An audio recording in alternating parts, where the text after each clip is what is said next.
Hey guys, I'm Justin and I'm a Mustang fan. Now that might change today because for the first time ever, I'm finally getting a chance behind the wheel of a brand new 2024 C8 Corvette. Now believe it or not guys, these two cars, the 24 Mustang and the 24 Corvette, are probably the closest they've ever been to being direct competitors. Don't believe me? Well, I'll explain throughout the video. But for now, let's get behind the wheel of the C8 Corvette and see what the other side's all about from a Mustang fan's perspective.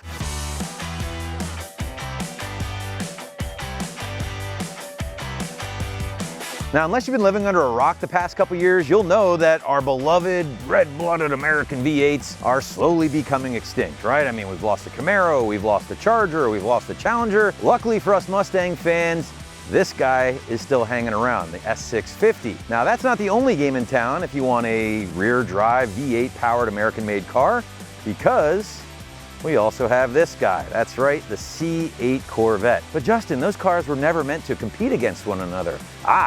That's where I disagree with you. Now, if you were to grab a base or lightly optioned out C8 Corvette, you're looking at high 60s, low 70s, somewhere in that ballpark. That's way more than a Mustang, right? Well, it is not, especially if you go with Ford's new Dark Horse, loaded to the gills with all of the options. You're gonna be dropping close to $70,000+. So because of that, for the first time in a long time, these two cars, in my opinion, are direct competitors. Let's dive into the Corvette for the first time here again as a Mustang fan and just see what this thing's all about and see how it compares to our beloved Mustang. All right, guys, let's start with styling here because, in my opinion, no other American car right now in 2024 is getting anywhere remotely close to what the Corvette is doing. Italian, exotic, I mean, the list of adjectives goes on and on. Whatever you want to call it, it certainly looks extremely unique and extremely aggressive, especially when you start comparing it to the S650. Now, don't get me wrong, great looking car, light refresh after the S550, but it's nowhere near the aggressiveness of the C8 Corvette, at least from the front end. But comparing the side of these two cars, I mean, it's really no contest in my opinion. The C8 is only 48 inches tall. In fact, I think it might even be taller than my wife, where the S650 is about 55 inches tall. So this thing right here is a full 7 inches shorter than the S650 stock for stock, and it really does make a big difference in overall appearance, at least at first glance. Now moving to the rear of the car, and this is where Chevy has kind of split their audience a bit. Some people are perfectly fine with the rear end of the car, whereas others think it's a complete abomination. Personally, I think it's somewhere in the middle. I think it's completely fine looking. I don't think it's that bad. I don't know what I've changed back here. Maybe a little bit bigger spoiler from a Z51 package, but overall, I would say no notes. And I know some of you guys watching this are probably like, man, stop the fight. He just loves the C8 already. Well, as far as styling is concerned, absolutely. I mean, it's a great looking car, and I think anybody kind of thinking opposite of that is entitled to their opinion, but you're wrong. But let's talk power plant because we're gearheads. That's the language in which we speak.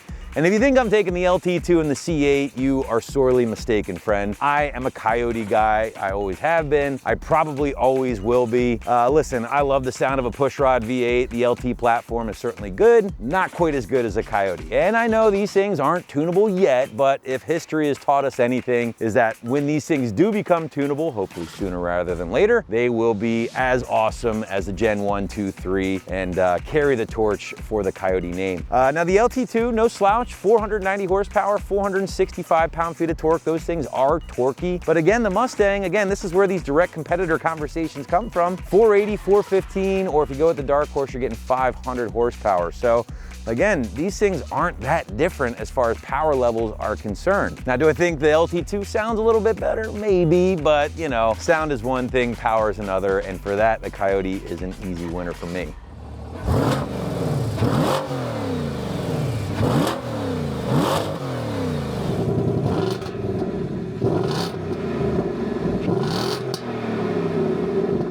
Alrighty, let me kind of wiggle myself on in here, and I say wiggle because it is not exactly easy to shoehorn yourself into a C8 Corvette.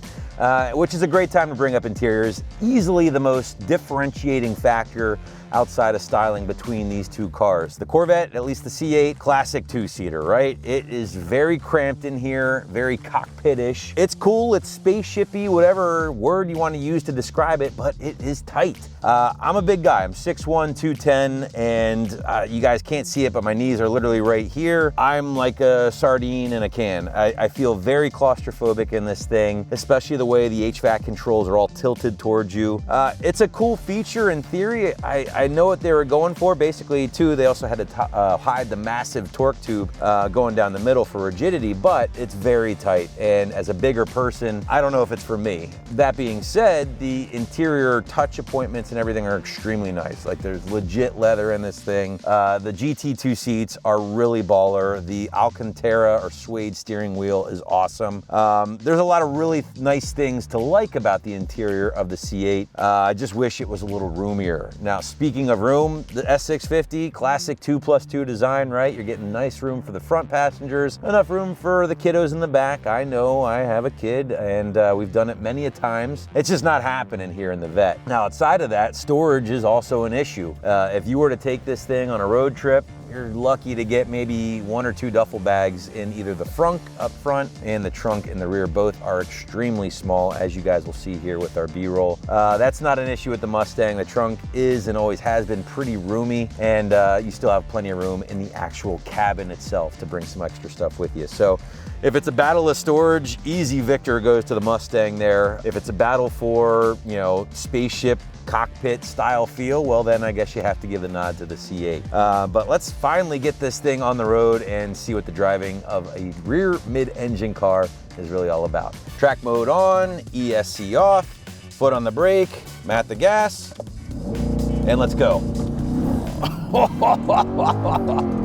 Yeah, it works. Now get this, guys. Chevy actually claims that with the correct model trim, the C8 can actually click off a 0 to 60 in 2.9 seconds, which is absolutely stupid. We attempted that here earlier, and we'll show you the draggy footage now.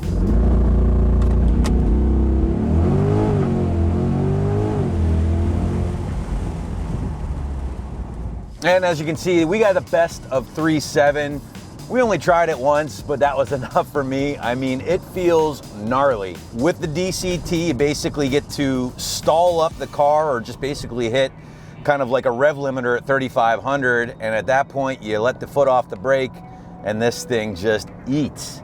One of the beauties of being a mid-rear engine car is that all of that weight is over the rear tires. So launches like that, even though it might skip or spin just ever so slightly, most of the time it absolutely just hooks up and goes, even on a non-prepped street surface with these Michelin tires. So this thing really is a lot of fun light to light.